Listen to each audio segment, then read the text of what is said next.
ચૈત્ર નવરાત્રિ ત્રીજા દિવસે પાવાગઢ મહાકાળી મંદિરે ભક્તોનું ઘોડાપૂર ઉમટ્યું. પંચમહાલના સુપ્રસિદ્ધ યાત્રાધામ પાવાગઢ ખાતે વહેલી સવારે મંદિરના દ્વાર ખુલતા જ લાખો માઈ ભક્તો શ્રદ્ધાથી માતા મહાકાળીના દર્શન માટે પાવાગઢ પહોંચી ગયા હતા. જય માતાજીના જય ઘોષ સાથે સમગ્ર મંદિર પરિસર ગુંજી ઉઠ્યું હતું.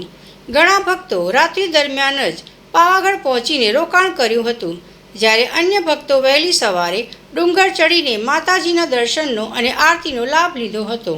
આ આધ્યાત્મિક અનુભવનો કરી માતાના ચરણોમાં શીશ નમાવી ધન્યતા અનુભવી હતી.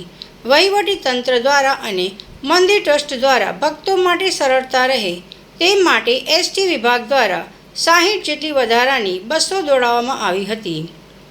ભીડને ધ્યાનમાં રાખીને મંદિર વિસ્તારમાં સુરક્ષા માટે પોલીસનો ચુસ્ત બંદોબસ્ત ગોઠવવામાં આવ્યો છે. લગભગ 700 જેટલા પોલીસ જવાનો તૈનાત કરવામાં આવ્યા છે. પાવાગઢથી નીચે માચી અને તલેટી વિસ્તારમાં બેરિકેડિંગ, પાર્કિંગ અને ભીડ નિયંત્રણ માટે વિશેષ વ્યવસ્થા કરવામાં આવી છે. મંદિર પરિસર તથા ડુંગર પર સીસીટીવી કેમેરાથી સતત દેખરેખ રાખવામાં આવી રહી છે.